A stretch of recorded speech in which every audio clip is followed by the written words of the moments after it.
నమస్కారం. ప్రస్తుతం మనతో పాటు జ్యోతిష్య బ్రహ్మ నవరత్న నిపుణులు, ప్రముఖ ఆధ్యాత్మికవేత్త, ప్రముఖ జ్యోతిష్య వాస్తు పండితులు బ్రహ్మశ్రీ ఉమామహేశ్వరరావు గారు ఉన్నారు. వారితో మాట్లాడిద్దాం. నమస్కారం గురువుగారు. ఆయుష్మాన్ భవ. గురుగారు, మీనరాశి వారికి జూలై నెలలో ఎలా ఉండబోతుందో తెలియచేయండి. బహుళ ఏకాదశి సోమవారం, భరణి నక్షత్రం, అలాగే సుకర్మయోగం, భవకరణం. ఈ యొక్క 5 విధానాల్లోని ఈ యొక్క మీనరాశి వారు కొద్దిగా ఊపిరి తీర్చుకున్నారు. ఏలినాటి శని ప్రభావంగా ఉన్నందువల్ల మొన్నటి వరకు కూడా ఎడలేని కష్టాలు అనుభవిస్తూ పైకి చెప్పుకోలేక, ఏడవలేక, నవ్వుతూ ఆనందంగా కనిపించారు. కానీ ఈ యొక్క విధానంలో చూస్తే గురుగ్రహ మార్పు వల్ల కొద్దిగా ఉపయోగకరమైన పరిస్థితులు పొందారు. అంటే జన్మలో రాహు ఉన్నాడు, సప్తమంలో కేతువు ఉన్నాడు. రాహుకేతువుల దృష్టి అక్కడే పడిపోయింది. ఇక్కడ మీనరాశి వారికి వ్యయస్థానం యందు శని ఉన్నాడు. వ్యయస్థానం యందు శని ఉన్నాడు అంటే ఏలినాటి శని ప్రభావం కొద్దిగా ఎదగలితే కానీ ఇంకా వీళ్ళకి సుదాయకమైన ఫలితాలు రావు. కానీ ఇప్పుడు ఊపిరి పీల్చుకునే విధంగా వచ్చారు. ఎలాగా? మొన్నటి వరకు కూడా 10 రూపాయలు కూడా రాని పరిస్థితుల్లో ఉంటే ఇప్పుడు కనీసం ఒక 5 రూపాయలని వస్తున్నాయి. కదిలింది కదా, కొద్దిగా కదిలింది, ఎదరికెళ్ళింది, కొద్దిగా ఎదరికొచ్చాడు. అయితే కుటుంబంలో కలహములు ఎక్కువ అవుతాయి. ఎందుకు కలహాలు అవుతాయి? కుటుంబంలో కలహాలు రావడం ఏంటంటే, ఇప్పుడు 10 రూపాయలు సంపాదించేదనుకో ఎవరైనాను ఒక 9 రూపాయల దాకా ఖర్చు పెడతారు, రూపాయి పక్కన పెట్టుకుంటారు. ఇక్కడ సంపాదన లేనప్పుడు కోపతాపాలు పెరుగుతాయి. కోపతాపాలు పెరిగితే ఇంటిలో ఉన్న వాళ్ళు కొంచెం వాళ్ళకి కోపతాపాలు వచ్చి అక్కడ ఏ సింహరాశి వాళ్ళు ఉన్నారండి, కర్మకాలు మిథున రాశి వాళ్ళు ఉన్నారండి. మీనరాశికి మిథున రాశి ఏమైంది? వానక్షేత్రం అయింది. వానక్షేత్రం మిథున రాశి అయింది, భార్య అయింది. భార్య అయితే ఏమైంది? కలహాలు ఎక్కువైపోతాయి. భార్యాభర్తల మధ్య కలహం పెరిగిపోతుంటుంది. అటువంటి విధానంగా అంటే ఈ రాశికి ఆపోజిషన్ రాశి ఏదైనా ఉంటే ఈ మీనరాశి వారికి ఇబ్బందికరమైన స్థితిని పొందుతున్నారు. అయినా ప్రతి విషయంలోని తగ్గి అణుకువగా ఉండి విజ్ఞతగా మాట్లాడుతూ కొన్ని పనులు నెరవేర్చుకుంటున్నారు. దీని వలన ఏమవుతుందంటే ఈ ఎదటి వాళ్ళ దగ్గర నుంచి కొద్దో గొప్ప ఆదాయాన్ని పొందుతున్నారు, ఉపయోగకరమైన పరిస్థితులు పొందుతున్నారు. అలాగే సహోద్యోగులు అంటే ఒక సాఫ్ట్వేర్ అన్నాడు, అందులో ఉద్యోగ రంగం వారు చాలామంది ఉంటారు. అందరూ కూడా ఫ్రెండ్స్, లేడీస్ కూడా ఉంటారు. ఆమె వాళ్ళ సలహాల వల్ల ఉపయోగకరమైన పనులు కొన్ని నెరవేర్చగలుగుతున్నారు మీనరాశి వారు. అయితే ఇదే మాటని కొంతమంది ఏమని చెప్తున్నారంటే, ఒక ఆడది వస్తుంది నీ జీవితంలోకి, చాలా ఉపయోగకరమైనది పొందుతారు అని అంటారు. కానీ ఆడది వచ్చి ఉపయోగకరమైన పొందాలు అనేది ఏమి ఉండవు. అవి ముఖస్థుతి మాటలు. ఒక ఆడది వచ్చి నీకు 100 కోట్లు ఇచ్చేద్దంటే ఆ డబ్బు ఎక్కువైపోయిందా ఇచ్చేయడానికి? ఎందుకు ఇస్తారు? ఎవరిని ఎంతవరకు ఉండాలో అంతవరకు ఉండాలి. మన స్థాయి ఎంతవరకు ఉంది అంతవరకే. మన స్థాయిని మించి ఖర్చు పెడితే దూబరవుతుంది. అటువంటి పరిస్థితులు ఉన్నాయి. అయితే మిత్రుల వలన, సహోద్యోగుల వలన ఉపయోగపరమైన సలహాలను, సంప్రదింపులను తెలుసుకుని వాటి ద్వారా వీళ్ళు కష్టపడి చేసుకుంటూ ఉంటే దాని ద్వారా కొంత అభివృద్ధిలోకి రావడం అనేది జరుగుతూ ఉంది. అయితే గత మాసంలో చాలా ఇబ్బందికరమైన పరిస్థితి ఉన్నా కూడా ఈ మాసంలో అంత ఇబ్బందికరమైన పరిస్థితి లేదు. అంటే ఒక విషయం చెప్పచ్చు, అప్పు కూడా దొరకని పరిస్థితి, కానీ అప్పు దొరుకుతుంది. అప్పు కూడా దొరకని వారికి అప్పు దొరుకుతుంది. మరి గొప్పదనమే కదా. అప్పు ఎలా తీసుకున్నారండి? ఒక క్రెడిట్ కార్డు వచ్చిందండి, క్రెడిట్ కార్డు తీసుకున్నాం, ₹1,00,000 వచ్చింది కార్డులోంచి. ₹1,00,000 అన్నా దానికి టైం ఎంత ఉంది? నెల రోజుల టైం ఉంది. నెల రోజులు దాటితే ఇంట్రెస్ట్ పడిపోద్ది, నెల రోజుల లోపల కడితే ఇంట్రెస్ట్ లేదు. ఈ ₹1,00,000 మనకి వడ్డీ లేని అప్పు వచ్చింది. ఈ అప్పుతోటి ఈ నెల రోజుల్లో చాలా తిప్పచ్చు. తెలివైన విధానం ఆలోచిస్తే ఎంతైనా తెప్పచ్చు. అయితే ఇప్పుడు మీనరాశి వారికి అంత తెలివితేటలు రావు గమ్ముని, కాబట్టి అప్పు వచ్చింది. దానివల్ల ఒక నెక్స్ట్ మంత్కి కొన్ని ఇబ్బందులు ఇంకా మెరుగుపడతారు, కాబట్టి ఆ అప్పు కూడా తీర్చుకునే అవకాశం ఉంటుంది. అటువంటి విధంగా జరుగుతున్నది. అలాగే మీనరాశి వారు ఎదుట వ్యక్తుల దగ్గరికి వెళ్ళి మీరు ఎంత వినయ విధేయతగా మాట్లాడినా ఎదుట వ్యక్తులు మిమ్మల్ని కొద్దిగా చులకన భావంగా చూస్తుంటారు. కానీ అది తట్టుకోలేరు. వీళ్ళు చులకన భావంగా చూసి తట్టుకోలేరు. గౌరవభావంగా చూడాలి, గౌరవాన్నే పొందాలి, గౌరవం మర్యాదల్ని దగ్గర తెచ్చుకోవాలి అనే భావం ఉంటుంది. దాని గురించి కొంత ధనాన్ని కొంత సమయాన్ని వృధా చేసుకుంటారు. ఎందుకంటే ఎదుటివాడు మనల్ని గౌరవించాలంటే మనం కూడా గౌరవించాలి. మనం గౌరవించకుండా ఎలా కుదురుతుంది? అటువంటి విధానంగానే ఉన్నది. అయినా కానీ ఈ మాసంలో ఈ యొక్క మీనరాశి వారికి శ్రీ క్రోధినామ సంవత్సర గ్రీష్మ ఋతువు, ఉత్తరాయణము, కర్ణాన్ని చూస్తే భవకర్ణం వచ్చిన సుకర్మ యోగం ఉంది కాబట్టి శుభయోగమైన ఫలితములు ఈ మాసం వారు మీనరాశి వారు పొందుతున్నారు. అయితే ఈ మీనరాశి వారికి విద్యార్థులు కానీ ఉద్యోగస్తులు కానీ ఉద్యోగంలో ఇతర దేశాలకి వెళ్ళడం కానీ ఇతర వారితోటి మాటలు కలుపుకోవడం కానీ చెయ్యాలి అనుకుంటే శుభదాయకమైన ఫలితాలు పొందుతారు. గత నెలలో లేని రాని ఫలితములు ఈ నెలలో వీరికి అందుతున్నాయి. కాబట్టి విదేశ రంగం వారికి వ్యాపారాల్లో చేయాలన్నా ఉద్యోగం చేయాలన్నా కొద్దిగా గట్టిగా కృషి చేయండి. తప్పనిసరిగా మీరు దాన్ని సాధించగలుగుతారు. ఈ మంత్ ఎండింగ్ వచ్చేసరికి శుభదాయకమైన ఫలితాలన్నీ కూడా వీళ్ళకి సొంతమవుతాయి, చేతికి దొరికినట్టుగా దొరుకుతాయి, చేతిలో పొట్టుగా ఉంటుంది. అటువంటి ఫలితములు కుంభరాశి వారి మీనరాశి వారికి ఉంది. అలాగే ఈ మీనరాశి వారు చేయవలసిన పరిహారములు ఏం చేస్తే ఉపయోగకరమైన పరిస్థితులు పొందుతారు? మీనరాశి వారు పొందాలి చేయాలంటే గతంలో చెప్పిందే మళ్ళీ చెబుతున్నాను నేను. నవగ్రహములు ఉన్న ఆలయం దగ్గరికి వెళ్ళండి, శివాలయం. ఒక నల్లని వస్త్రం, ఒక నల్లని బెల్లం,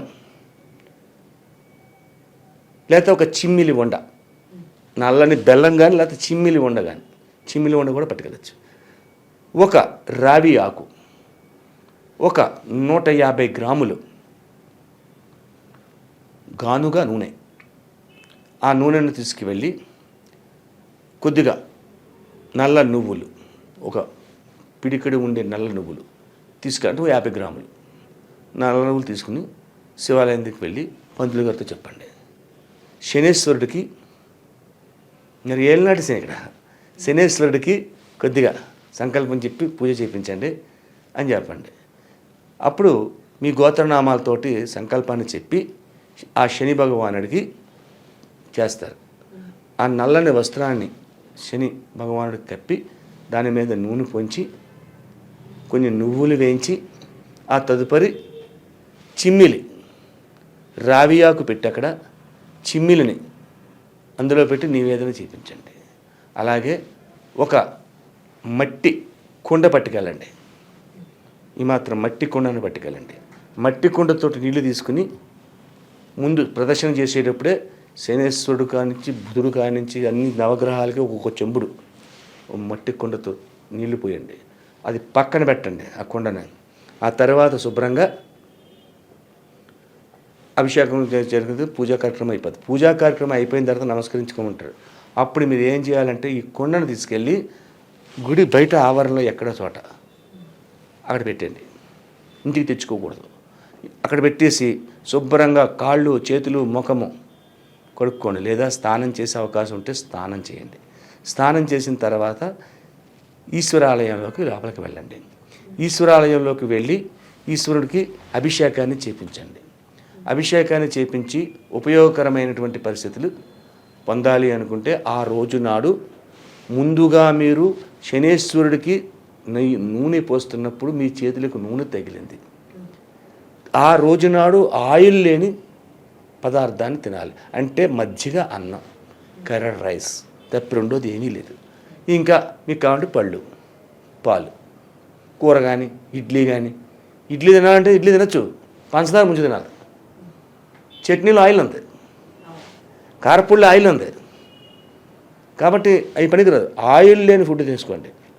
ఇటువంటి పరిహారం చేస్తే ఈ మీనరాశి వారికి అత్యధికమైన శుభదాయకమైన ఫలితములు వెంటనే వస్తాయి. చిమ్మిలి నైవేద్యం వల్ల అత్యధికమైన లాభాలని పొందుతారు. కాబట్టి చిమ్మిలి నైవేద్యం పెట్టించండి. ఈశ్వర ఆలయంలోకి వెళ్ళి ఈశ్వరుడికి అభిషేకం చేయించండి. తర్వాత అభిషేకం చేసిన తర్వాత సాయం సంధ్యా సమయంలో మళ్ళా ఈశ్వరాలయానికి రావాలి. ఏం తేవాలి? కొద్దిగా వరిపిండి, ఒక బాటిల్, వాటర్ బాటిల్, చిన్న బాటిల్, ఒక 2 ప్రమిదలు, 5 ఒత్తులు, 4 అగరబత్తీలు, 2 రావి ఆకులు, ఒక చిన్న బెల్లం ముక్క, తెల్ల బెల్లం, నల్ల బెల్లం కాదు. పొద్దున్న నల్ల బెల్లం పెట్టాం, సాయంత్రం తెల్ల బెల్లం పెట్టాలి. చిన్న బెల్లం ముక్క పట్టుకొని శివాలయానికి వచ్చి శివుడికి నమస్కరించి ఒక కొబ్బరికాయ కొట్టాలంటే కొట్టి ఆ తర్వాత చెట్టు దగ్గరికి వచ్చి కొంచెం చెట్టు దగ్గర శుభ్రం చేసి ఈ పిండితోటి అష్టదళ పద్మం వేసి, అష్టదళ పద్మంలో ఒక రావి ఆకు పెట్టి, ఆ రావి ఆకులో ఒక ప్రమిద పెట్టి, ఆ ప్రమిదలో కొన్ని పాలు పోసి, ఆ పాలు పోసిన ప్రమిద మీద ఇంకో ప్రమిద పెట్టి, అందులో కొంచెం ఆవు నెయ్యి పోసి, నూనె పోయకూడదు, నూనె ముట్టుకోకూడదని చెప్పాను. అందుకని ఆవు నెయ్యి పోసి, ఆవు నెయ్యి అని 5 ఒత్తులు వేసి అగ్గిపుల్లతో అగరవత్తుని వెలిగించి, ఆ అగరవత్తుతో 5 ఒత్తులు వెలిగించాలి. అగ్గిపుల్ల వెలిగించకూడదు. దీన్ని పంచముఖ పాలదీపం అంటారు. ఈ పంచముఖ పాలదీపాన్ని పెట్టి మీకున్న సమస్యను ఏదైతే ఉందో ఆ దీపానికి చెప్పండి. పైకే, మనసులో కాదు. దీపానికి చెప్పి నమస్కరించి పైకి లేచి 5 సార్లు దీపం చుట్టూ ప్రదక్షిణ చేయండి. నమస్కరించుకోండి. నమస్కరించిన తర్వాత బెల్లం నైవేద్యం పెట్టినా అన్నీ అక్కడే వదిలేండి. నైవేద్యం తీయొద్దు. మళ్ళీ శివాలయంలోకి వెళ్ళిపోండి. శివాలయంలో కూర్చోండి. శివుని ఎదుర్కొంటూ కూర్చుని కాసేపు పంచాక్షరం కాకుండా తారక మంత్రాన్ని జపించండి. శ్రీరామ జయ రామ జయ జయ రామ అనే తారక మంత్రాన్ని జపించి ఓ పావు గంట 10 నిమిషాలు ఇష్టం. ఆ తర్వాత మీ చేతుల్లో కొబ్బరికాయ కొట్టారు, ప్రసాదం ఇచ్చారు, మీరు తినగలిగితే తినండి, లేదా అక్కడ ఎవరికైనా ఇచ్చండి. అక్కడ ఎవరు లేరండి, ఆ పక్కన పెట్టండి, తేకండి. మీ చేతుల్లో ఏమీ ఉండకూడదు. అగ్గిపెట్టి పట్టుకెళ్ళాం కదా, అగ్గిపుల్లలు మిగిలే, అగ్గిపుల్లలు కూడా తేకూడదు. చేతులు దులుపుకుని రిక్తహస్తములతో వెనకకి రావాలి. చెప్పులు లేకుండా వెళ్ళాలి, చెప్పులు లేకుండా రావాలి. ఇంటికి వచ్చిన తర్వాత కాఫీ, టిఫిన్ ఉండదు, పళ్ళు, పాలు. టిఫిన్ అంటే ఆయిల్ వచ్చిన ఫుడ్ వచ్చేస్తుంది మళ్ళీ, అందుకని పళ్ళు, పాలు వాటితో తీసుకోండి. లేదండి మేము కూరలేదే మేము తినలేమండి, లేకపోతే మాకు కుదరదండి, ఏం చేయాలి? దానికి నేతితోటి నైవేద్యం పెట్టండి, తాలింపు పెట్టండి. పచ్చడి చేయాలనుకోండి, నెయ్యి చేయండి, ఆయిల్ పోసి మానేసి కొంచెం నెయ్యి చుక్కేసి తాలింపు పెట్టించుకోవచ్చు. అది టేస్ట్గా ఉంటుంది. నేతితోటి చేసుకున్న ఇది తినవచ్చు. ఆ రకంగా తిని కింద పక్క వేసుకోండి. ఉదయాన్నే లేవండి, తెల్లారితే ఆదివారం మీ దినచర్య విధంగా జరుగుతుంది. ఇలా చేస్తే ఈ మీనరాశి వారికి ఏలినాటి శని ప్రభావంలో ఉన్న ప్రభావం తగ్గి సుఖవంతమైన జీవితానికి దగ్గర పడతారు. అలాగే గురువుగారు, మీనరాశి వారికి జూలై నెలలో ఎలా ఉండబోతుంది, అలాగే వారు పాటించాల్సిన పరిహారాలు ఏంటి అనేసి కూడా చాలా చక్కగా వివరించారు. ధన్యవాదములు. మనోవాంఛా ఫలసిద్ధిరస్తు. మా యూట్యూబ్ని మీరు అందరూ శ్రద్ధగా చూస్తున్నారు. అలాగే మీ దగ్గర నుంచి మాకు చాలా కాల్స్ వస్తున్నాయి, ఆనందదాయకంగానే ఉన్నది. కానీ ఒక చిన్న విషయాన్ని మీకు తెలియపరచాలి. ఏమిటి అంటే, మనం చెబుతున్నది తిథి వార నక్షత్ర యోగ కరణములతో పాటు గ్రహ సంచారమును చూసుకుంటూ గోచార ఫలితాన్ని మాత్రమే చెబుతున్నాం. అంటే వెంకటేశ్వరరావు అనే పేరు వాళ్ళు ఉన్నారు. వెంకటేశ్వరరావు ఎంతమంది ఉన్నారు? కొన్ని కోట్ల మంది ఉన్నారు. అందరికీ ఒకటే ఫలితం రాదు. అలాగే ట్వీన్స్ పుట్టారు, రాముడు లక్ష్మణుని పేరు పెట్టారు. వాళ్ళిద్దరి జాతకం ఒక రకంగా ఉండదు, రకరకాలుగా మారిపోద్ది. అలాగే మనం చెప్తున్నది గోచార ఫలితంలో చెప్తున్నాం కాబట్టి 100% మీ జాతకం కాదు. మీకు కొన్ని పాయింట్స్ మాత్రమే కలుస్తుంటాయి. ఒక 50% 60% కూడా కలవచ్చు.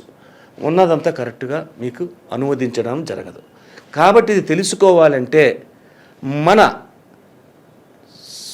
స్వజాతకము అంటే ఏ తిథి వార నక్షత్ర యోగకరణాల్లో పుట్టాము, ఏ నక్షత్రంలో పుట్టాము, అటువంటి సమయంలో పుట్టాము, దీని వలన జరుగుతున్న గ్రహబలం ఏంటి అనేది. అంటే ఇక్కడ మనం చెప్పుకోనిది ఒక్క గోచార చక్రాన్ని మాత్రమే చూసి చెప్తున్నాం. అదే నీ జాతకాన్ని చెప్పాలి అంటే రాశి చక్రం చూడాలి, భావచక్రం చూడాలి, నవాంశ చక్రం చూడాలి, ఇంకా చాలా చక్రాలు ఉంటాయి. ఎన్నట్లకంటే ముఖ్యమైనది ఈ 3 చక్రాలు మేము చూసి చెప్తాం. చూసినందువల్ల మీకు 100% వస్తుంది. దాంతోపాటు మీ ముఖ కవళికలు, మీ ముఖ వర్చస్సు, మీ యొక్క చేతి రేఖలు, మీ యొక్క నాడి, ఇటువంటివన్నీ తెలుసుకుంటే 100% తెలుసుకుని శుభయోగమైన ఫలితాలు పొందుతారు. అదృష్ట రంగులు, అదృష్ట రత్నాలు, అదృష్ట యోగాలు, అదృష్ట వారాలు, అదృష్ట నక్షత్రాలు, కీడు చేసే నక్షత్రాలు, ఇవన్నీ కూడా మీ యొక్క జాతకానికి వస్తాయి. కాబట్టి ఎవరైనా జాతకాన్ని తెలుసుకోవాలంటే జ్యోతిష్యుని దగ్గరికి వెళ్ళి తెలుసుకుంటే మీకు 100% పొందుతారు. నమస్తే.